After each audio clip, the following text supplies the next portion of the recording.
বর্ষাকালে যখন পুরো জঙ্গল বন্যার পানিতে তলিয়ে যায় তখন গন্ডার, বাঘ এবং হাতির মতো ভয়ঙ্কর সব বন্যপ্রাণীরা একসাথে মিলে মানুষের তৈরি এক পিচঢালা মহাসড়ক পার হয়ে নিরাপদ আশ্রয়ের খোঁজে পাহাড়ে ছুটে যায়।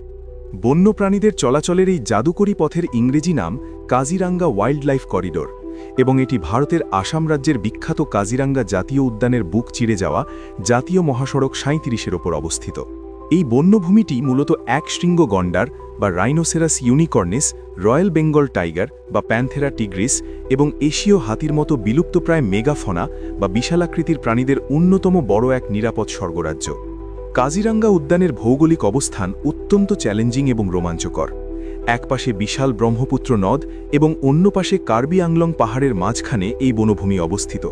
প্রতি বছর বর্ষাকালে ব্রহ্মপুত্রের পানি যখন চরম আকার ধারণ করে তখন পুরো কাজিরাঙ্গা বনভূমি এক বিশাল সাগরে পরিণত হয়। এই বন্যার বনের ইকোসিস্টেম বা বাস্তুতন্ত্রকে সজীব রাখার জন্য অত্যন্ত জরুরি, হলেও প্রাণীদের বাঁচার জন্য তখন উঁচু পাহাড় ছাড়া আর কোনো উপায় থাকে না। এই বন্যার পানি থেকে বাঁচতে হাজার হাজার বন্যপ্রাণী কার্বি আংলং পাহাড়ের দিকে ছুটতে শুরু করে। কিন্তু বনের এবং পাহাড়ের ঠিক মাঝখান দিয়ে বয়ে গেছে মানুষের তৈরি পিচঢালা মহাসড়ক ৩৭। এই মহাসড়ক পার হওয়ার জন্য বন্যপ্রাণীরা প্রাকৃতিকভাবেই নির্দিষ্ট কিছু রাস্তা বা করিডোর বেছে নিয়েছে, যেখান দিয়ে তারা দল বেঁধে অত্যন্ত সাবধানে রাস্তা পার হয়। বন বিভাগ এই প্রাণীদের নিরাপদে চলাচলের জন্য মহাসড়কের বিভিন্ন পয়েন্টে মনিটরিং ক্যামেরা বা ট্র্যাপ ক্যামেরা বসিয়েছে। এই ক্যামেরাগুলোর ফুটেজ থেকে বিজ্ঞানীরা এক চরম বিস্ময়কর দৃশ্য দেখতে পান।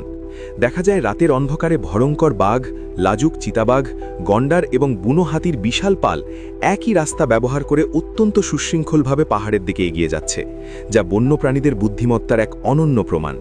অতীত ইতিহাসের পাতা ঘাঁটলে দেখা যায় একসময় এই পুরো অঞ্চলটিই ছিল বন্যপ্রাণীদের এক অভেদ্য এবং নিরঙ্কুশ রাজত্ব।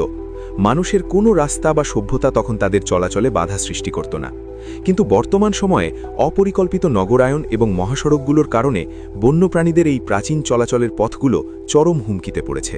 দ্রুতগামী গাড়ির ধাক্কায় প্রতি বছর এই মহাসড়কে অসংখ্য বন্যপ্রাণী অকালে মারা যায়। আমাদের চিরসবুজ বাংলাদেশের প্রাকৃতিক ইতিহাস এবং বন্যপ্রাণী সংরক্ষণের সাথে কাজিরাঙ্গার এই করিডোর ব্যবস্থার এক অত্যন্ত গভীর এবং প্রাসঙ্গিক সম্পর্ক। একসময় আমাদের দেশের বৃহত্তর সিলেট, ময়মনসিংহ এবং পার্বত্য চট্টগ্রামের বনাঞ্চল বুনো হাতি এবং বাঘের চলাচলের জন্য এমন প্রাচীন এলিফ্যান্ট করিডোর বা হাতির পথ ছিল।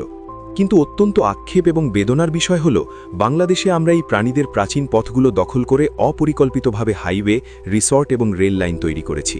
ফলে আমাদের দেশের হাতিগুলো আজ দিক হারিয়ে লোকালয়ে ঢুকে পড়ছে এবং চরম অমানবিকতার শিকার হয়ে ট্রেনের ধাক্কায় বা বিদ্যুতের ফাঁদে মারা যাচ্ছে। কাজিরাঙ্গার এই বন্যপ্রাণী করিডোর আমাদের এই শিক্ষাই দেয় যে আধুনিক উন্নয়নের পাশাপাশি বন্যপ্রাণীদের চলাচলের পথ বা করিডোরগুলোকেও বিজ্ঞানভিত্তিক উপায়ে সুরক্ষিত করা অত্যন্ত জরুরি। তা না হলে আমাদের দেশের অবশিষ্ট হাতি এবং বন্যপ্রাণীগুলো একদিন চিরতরে হারিয়ে যাবে। বন্যপ্রাণী, প্রকৃতি এবং বিজ্ঞানের এমন সব রোমাঞ্চকর ও অজানা তথ্য নিয়মিত বাংলায় উপভোগ করতে ঘড়িয়াল বাংলা ফেসবুক পেজটি এখনই লাইক এবং ফলো করে রাখুন। কাজিরাঙ্গার এই জাদুকরী বন্যপ্রাণী করিডোর নিয়ে তৈরি আজকের ভিডিওটি আপনাদের কেমন লেগেছে তা অবশ্যই নিচে কমেন্ট বক্সে লিখে জানাবেন এবং ভিডিওটি শেয়ার করে আমাদের পরিবেশ রক্ষার এই অত্যন্ত জরুরি বার্তাটি সবার মাঝে ছড়িয়ে দেওয়ার চমৎকার সুযোগটি গ্রহণ করবেন।